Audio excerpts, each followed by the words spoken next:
এক টুকরো এই জীবন, আর তাতে এক চিলতে খুশি আনে এই এক ফাঁকে বেরিয়ে পড়া। তাই সপ্তাহান্তের এক রাতে কাঁধে একটা ব্যাগ ঝুলিয়ে বেরিয়ে পড়লাম অরুণাচলের পথে।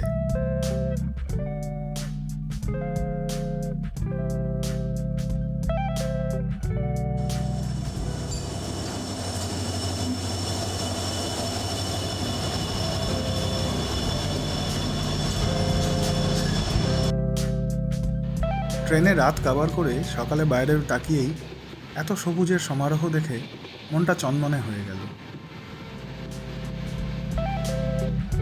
পৌঁছলাম নিউ তিনসুকিয়া স্টেশনে।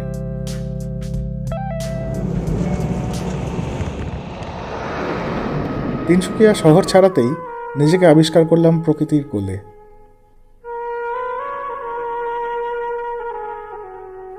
সাদিয়া পৌঁছানোর আগে এই ৭৫ কিলোমিটার রাস্তা প্রাকৃতিক সৌন্দর্যে পরিপূর্ণ।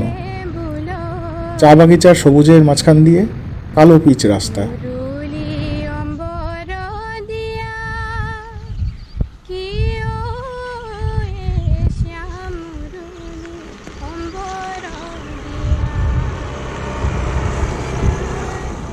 মেঘে ঢাকা আকাশ চারিধারে সবুজকে আরো ঘনীভূত করেছে। প্রকৃতির এই অপরূপ রূপ আর গতির ছন্দে এগিয়ে চলা।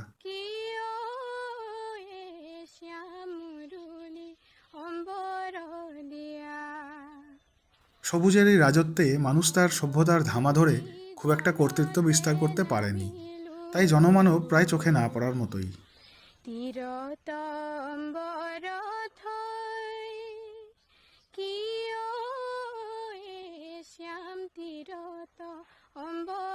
আকাশটা যেন অনেক বড়, আর মাথার ওপর বড় বড় গাছের সারি তুলির মতো ছুঁয়ে যাচ্ছে চোখের দৃষ্টির পরিসীমাকে।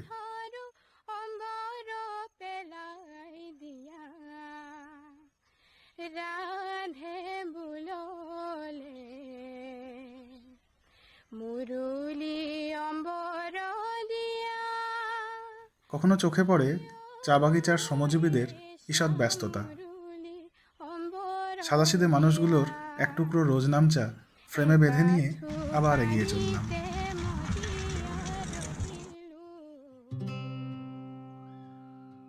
ধোলা সাদিয়া সেতু, স্বর্গীয় ভূপেন হাজারিকার নামাঙ্কিত এই সেতুটি একটি ইঞ্জিনিয়ারিং মার্ভেল। আজকের সময় ভারতের দীর্ঘতম সেতু। লোহিত নদীর ওপর ৯ কিলোমিটার লম্বা এই সেতুটি ২০১৭ সালে উদ্বোধন হয়। অরুণাচলের পূর্ব প্রান্তে তেজু, রোয়িং আর আসামের তিনসুকিয়ার মধ্যে এটিই প্রথম এবং একমাত্র সড়ক যোগসূত্র।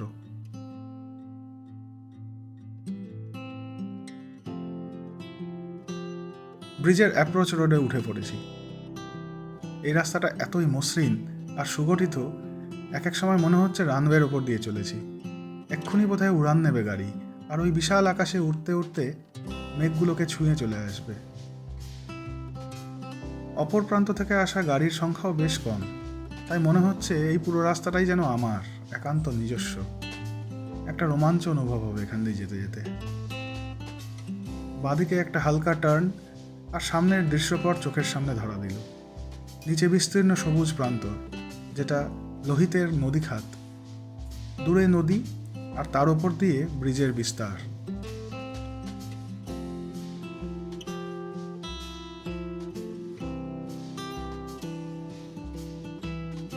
সত্যি যদি একটু উড়ে যাওয়া যেত তাহলে একটা ড্রোন ভিউ পেতে পারতাম, অনেকটা এই রকম। এটা অবশ্য ইন্টারনেট থেকে নেওয়া, তবে কি দুর্দান্ত না? শুনেছিলাম এই ব্রিজের ওপরে গাড়ি দাঁড় করানো নিষিদ্ধ, তবে ইতিউতি এক দুটো গাড়ি দাঁড়িয়ে রয়েছে। সত্যি দাঁড়িয়ে একবার প্রত্যক্ষ না করতে পারলে বোধহয় ঠিক একাত্ম হতে পারবো না। কাজেই এই হলো নদীর বিস্তার। ওপরে বিশাল একটা আকাশ, নিচে বিস্তীর্ণ নদীবক্ষ, আর মাঝে দীর্ঘ এই সেতু। প্রকৃতি আর স্থাপত্যের এই বিশালতার মাঝে নিজেকে হঠাৎই খুব ক্ষুদ্র মনে হলো। ইনফেরিয়রিটি কমপ্লেক্স গ্রো করার আগেই আবার গাড়ি ছুটিয়ে দিলাম। চললাম সাদিয়ার দিকে। এখনো প্রায় ২০ কিলোমিটার দূরে অরুণাচলের বর্ডার।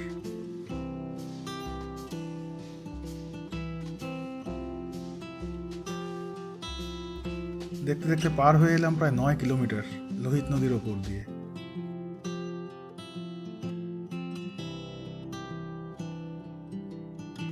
চলতে চলতে চোখে পড়লো এই অদ্ভুত রোড সাইন, সাবধান বাণী, গরু মোষ অ্যাহেড। এই জিনিস আমাদের দেশেই সম্ভব। আসলে এগুলো তো আগে চারণভূমি ছিল, ওদের চড়ে বেড়ানোর জন্য উন্মুক্ত প্রান্তর। আজ মানুষ গায়ের জোরে দখল করে নিয়েছে। তারই প্রতিবাদে বোধহয় এদের এই ধর্ণা অবস্থান। ব্রিজ পার হয়ে এগিয়ে চললাম চাপাখোয়ার দিকে। এখান থেকে শান্তিপুর মানে অরুণাচল বর্ডার আরও 11 কিলোমিটার। আর আমার আজকে রাতের রাস্তা না রোইং 34 কিলোমিটার।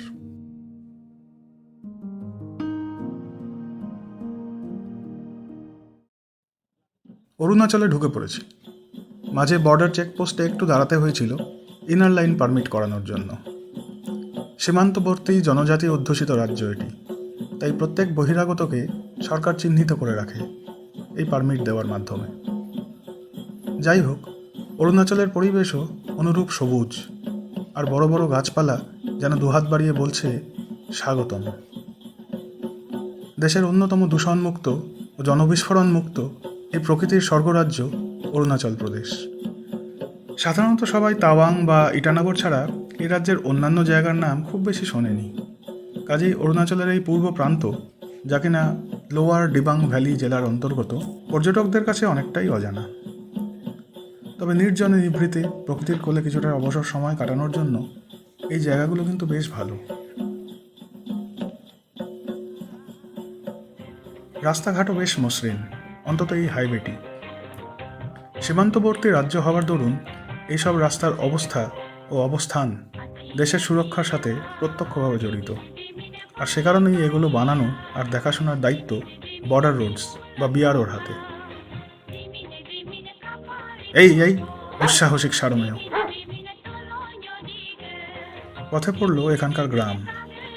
এখানে একসাথে 10-15 ঘর মানেই একটা গ্রাম, কারণ এখানে জনঘনত্ব ভারতের মধ্যে সবচেয়ে কম। এই কয়েক ঘর মানুষ মিলে মিশে চাষাবাদ, পশুপালন আর ছোটোখাটো ব্যবসাপাতি করে, আর মনের সুখে হাসি মুখে জীবন কাটিয়ে দেয় এই সুন্দর পৃথিবীতে। মেঘের গাঢ়ত্বের ফাঁকে হালকা পাহাড়ের রেখা, অনির্বচনীয় অরুণাচল। চারপাশের সবুজকে আলিঙ্গন করতে করতেই কখন যেন পৌঁছে গেলাম রোইং শহরের উপকণ্ঠে। বাঁদিকের রাস্তা চলে যায় পাসিঘাট, আর ডান দিকে তেজু। সাইনবোর্ড জানাচ্ছে এখান থেকে এই রাস্তা আরও 238 কিলোমিটার আগে গেছে, যেখানে আনিনি নামে আরও একটি জায়গা আছে দুর্গম পাহাড়ের কোলে। কবে যে সেসব জায়গা চোখে দেখব জানি না।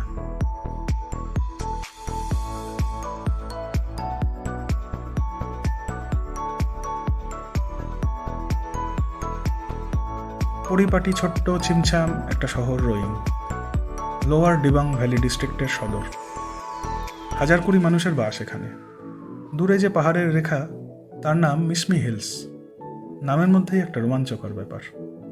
অতুলনীয় এই প্রকৃতিকে উপভোগ করতে করতে আর একটু হলেই একটি হৃষ্টপুষ্ট মুরগিকে গালৌটি কাবাবে পরিণত করেছিলাম আর কি। শহরের শেষ প্রান্তে পৌঁছে অবশেষে আমার আজকে রাতের আস্তানা সিউন্ডি উইন্ডস যাত্রী নিবাস।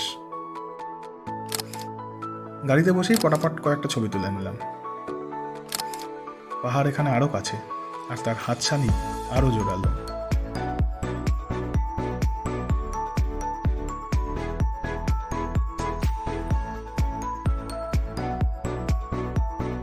যাত্রী নিবাসটি মন্দ নয়, ছোট ছোট কটেজ, মোটামুটি সাজানো একটা বাগান। চারপাশটা এইরকম। মেঘে মেঘে যেন আধার নামছে, যদিও ঘড়িতে সবে দুপুর 2। বেশি দেরি না করে আবার বেরিয়ে পড়া গেল খাদ্যের সন্ধানে। যাত্রীনিবাসের পাশেই একটা নদী, পাহাড়ি ঝোড়া নদী, নাম দেওপানি। তার উপর একটা ব্রিজ। এখানে দাঁড়ালে একটা 360 ডিগ্রি ভিউ পাওয়া যায়। শহর, রাস্তা, ব্রিজ, নদী আর পাহাড়। আর আজকে সাথে রয়েছে মেঘের দল। আলো বেশ কম, তাই পরিবেশ অনেকটা থমথমে, আর একটু যেন ছমছম।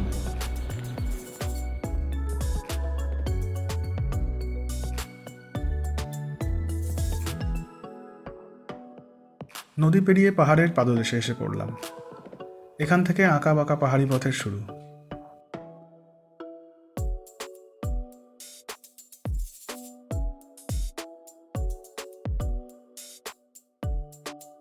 আধা কিলোমিটার গিয়ে নদীর ঢালে নেমে একটা ছোট্ট জঙ্গল পার হয়েই একদম নদীর কিনারায় এসে পৌঁছলাম।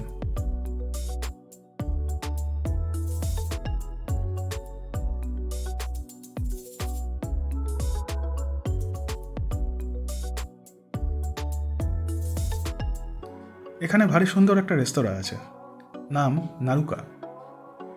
আমার দ্বীপ্রাহরিক ভোজনাদি এখানেই সম্পন্ন হইবেক। দারুণ সাজানো গোছানো একটা রিভার ভিউ রেস্তোরাঁ, খানাপিনা লাজবাব। পেট মহাশয় শান্তি পেলেন এতক্ষণে।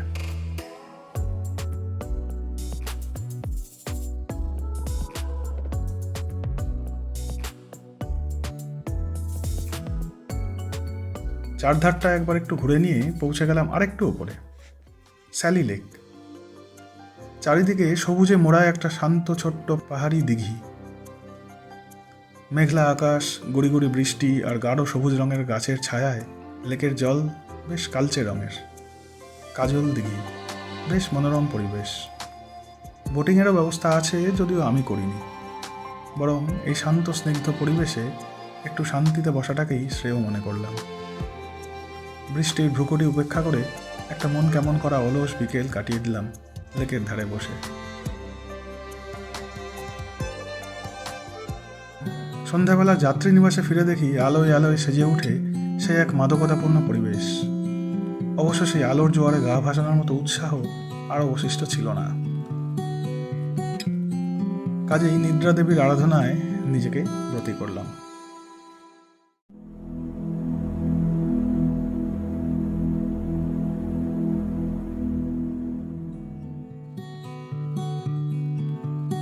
পরদিন সকাল ছিল বর্ষণমুখর। অরুণাচলে অরুণোদয় হলো না। যাত্রীনিবাস থেকে পিছনের দিকে একটা জঙ্গলের রাস্তা ধরে শহরে বার হলাম। বৃষ্টি ভেজা শহর আজ আরো নির্জন, সাথে হালকা ঠান্ডা। রবিবার হওয়ার দরুন লোকাল বাজারও বন্ধ।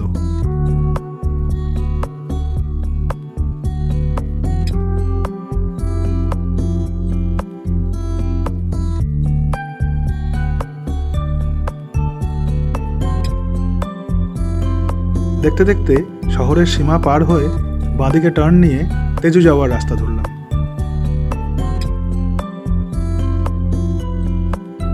এখান থেকে তেজুর দূরত্ব 68 কিলোমিটার। সুন্দর মসৃণ রাস্তা, প্রকৃতির সবুজের বুক চিরে এগিয়ে চললাম। সাথে রইল বৃষ্টি, কখনো মুষলধারে, কখনো বা টুপটাপ।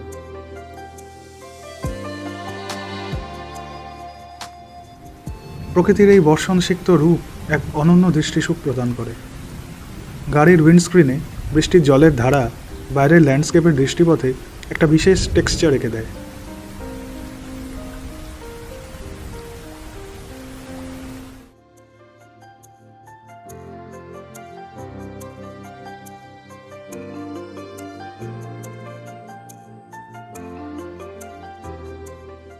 এই পথের প্রতিটি বাঁক এক নতুন দৃষ্টিপথ খুলে দেয়, নতুন নতুন রূপে ধরা দেয় প্রকৃতি। এ যেমন এক মনোরম অভিজ্ঞতা, আবার জনবিরল জঙ্গল ঘেঁষা হওয়ার জন্য এই পথ কিছুটা বিপদসংকুলও বটে। তবে বেরিয়ে যখন পড়েইছি তখন থামার আর কোনো অবকাশ নেই। প্রায় ঘন্টা দেড়েকের পথ পেরিয়ে পৌঁছে গেলাম তেজু। এটি লোহিত ডিস্ট্রিক্টের সদর শহর। এখানে একটি নতুন এয়ারপোর্টও চালু হয়েছে, সম্ভবত দেশের সবচেয়ে পূর্ব প্রান্তের এয়ারপোর্ট এটি। শহরটি রোহিংয়ের অনুরূপ। শহরের কেন্দ্রে একটি ক্লক টাওয়ার আছে। অঝোর বৃষ্টির জন্য এখানে নেমে ছবি তোলা গেল না, তবে শীতের সময় ঠিক এই রকম রূপ পায় তেজু আর তার চারপাশ।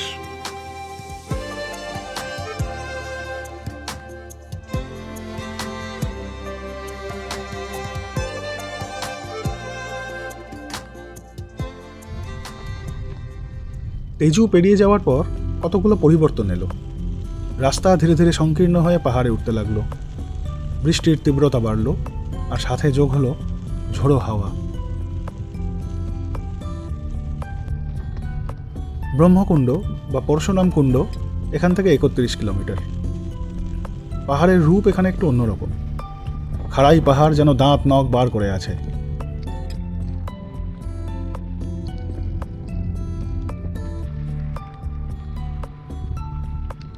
রাস্তাও আর আগের মতো মসৃণ নয়। উপরন্তু এই ঝোড়ো বৃষ্টি আর মেঘের সমাবেশ চারিধারকে করে তুলেছে বেশ রহস্যময়। সামনের আকাশ প্রমাণে বিশাল পর্বত, বাতাসে দোদুল্যমান বড় বড় গাছের সারি, ঘন জঙ্গলের মাঝে আমি একলা, একটি মাত্র প্রাণী।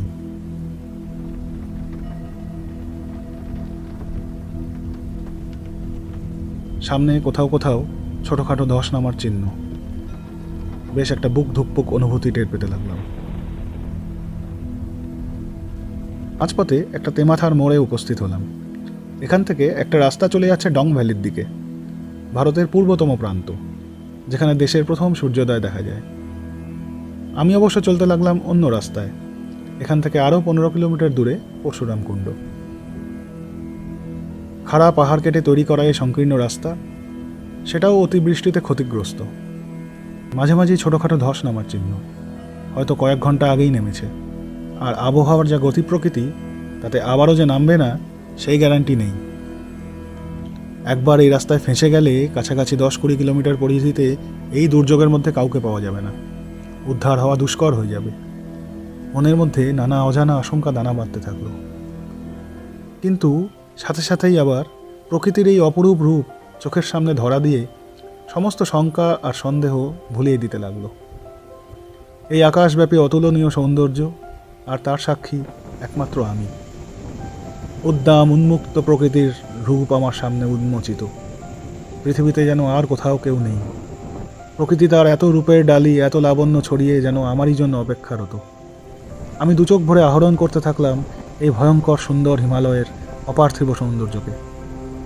অবারিত বাড়িধারা আমার দৃষ্টিপথকে সিক্ত, স্নিগ্ধ আর নির্মল করে দিতে থাকলো।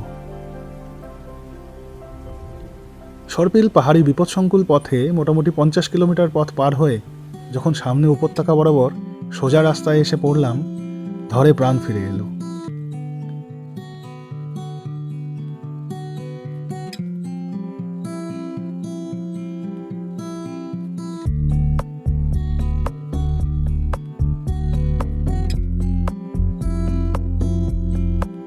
সামনে আবছা দেখা যাচ্ছে লোহিত নদীর অববাহিকা, আর অন্য প্রান্তে পাহাড়ের পথে উদ্দাম উচ্ছল লোহিত নদী নেমে আসছে পরশুরাম কুণ্ড হয়ে। পৌঁছলাম পরশুরাম কুণ্ডে। নামার সাথে সাথেই টের পেলাম প্রকৃতির তাণ্ডব। ভীষণ ঝোড়ো হাওয়া উড়িয়ে নিয়ে যেতে চায়। মকর সংক্রান্তির সময় এই জায়গায় নানা জায়গা থেকে প্রচুর লোক আসে। অবশ্যই সেই আসার রাস্তা আলাদা, নামশাই হয়ে, যার বেশিরভাগটাই সমতল আর সুগম। আজ এই মন্দির প্রান্তর জনশূন্য, একটা দোকানও খোলা নেই। এখানেও আমি একা। ভক্তিভরে একটা প্রণাম ঠুকে ঈশ্বরকে ধন্যবাদ জানালাম এক দুর্গম পথে দুর্যোগের মধ্যে আমায় সাহস যোগানোর জন্য। এখন আমি সুরক্ষিত এবং সুস্থ। পৌঁছলাম লোহিত নদীর ধারে। ঝোড়ো হাওয়া প্রায় উড়িয়ে নিয়ে যাচ্ছে আমাকে। কোনো মতে একটি প্যানোরামিক ভিউ নেওয়া গেল। খরস্রোতা নদীর তীব্র আওয়াজকেও ছাপিয়ে যাচ্ছে বাতাসের সৌ সৌ আর্তনাদ। প্রকৃতির এই রুষ্ট রূপ দেখে মনে হলো পরশুরামের সাথে সাথে বোধহয় দুর্বাসামুনিও আশেপাশেই কোথাও অবস্থান করছেন।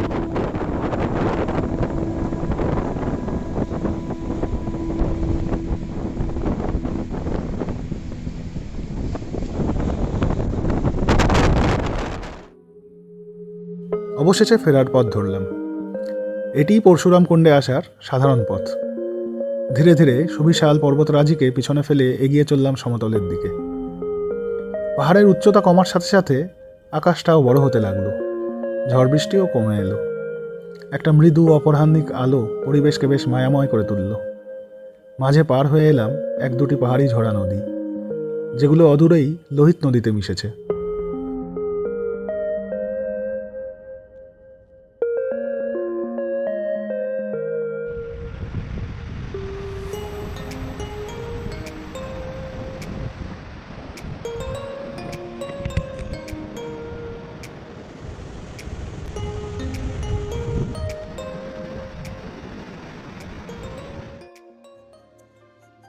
নামসাইয়ের দিকে এগোতে লাগলাম।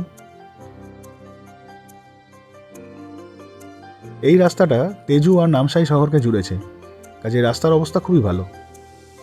অরুণাচলের সমতল মোটামুটি আসামের মতোই, দুপাশে বিস্তীর্ণ চা বাগান আর বিচ্ছিন্ন কিছু লোকালয়। এই রাস্তায় পড়ে বিখ্যাত গোল্ডেন প্যাগোডা, যেটা আগেই ঘোরা থাকার দরুন এবার আর গেলাম না, হাতে সময়ও বিশেষ নেই। তবে আগের বারে তোলা কয়েকটি ছবি দিলাম, দেখেই বোঝা যাবে কি অপূর্ব জায়গাটি। সারাদিন প্রকৃতি ও পরিবেশের সাথে যুঝতে ব্যস্ত থাকায় খেয়ালই ছিল না যে পেটে কিছুই পড়েনি। অতএব নামসাই শহরের উপকণ্ঠে একটা এথনিক ফুডের রেস্তোরাঁয় ঢুকে গুছিয়ে উদরপূর্তি করা গেল। এগুলো সবই এখানকার স্থানীয় উপজাতিদের খাবার, ওদের নিজস্ব শৈলীতেই তৈরি এবং বেশ সুস্বাদু। এরপর আবার ফিরে চলা পুরনো পথে, চায়ের বাগান, ছোট ছোট জঙ্গল, খরস্রোতা নোয়াডিহাং নদী আর ডিরাক চেকগেট পেরিয়ে।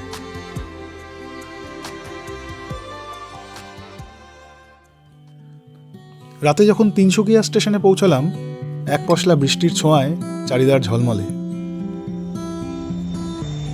রাতে ফেরার ট্রেনে শুয়ে শুয়ে মনের গাড়িটাকে দিলাম রিভার্স গিয়ারে চালিয়ে। ভাবতে থাকলাম কি দেখলাম, কি পেলাম, আর কি কি মিস করলাম। রৌদ্রস্নাত নীলাকাশ আর সবুজের কোলাজ করা সেই পরিচিত ল্যান্ডস্কেপ হয়তো পাইনি, তবে নীলাভ পাহাড়ের গায়ে মেঘের আনাগোনা, রাতের নিস্তব্ধতা ভেঙে বৃষ্টির আওয়াজ, ঝোড়ো হাওয়ার ভ্রুকুটি, নির্জন পর্বতরাজের সম্মোহনী হাতছানি, নিঝুম জঙ্গলের নিস্তব্ধতার শব্দ, অজানা পথে চলার অনাবিল আনন্দ, ছোট ছোট জনপদ, অতি সাধারণ স্থানীয় মানুষের নিঃস্বার্থ আন্তরিকতা, সব মিলিয়ে পাওয়ার ঘরা কিন্তু পরিপূর্ণ হয়ে উঠল।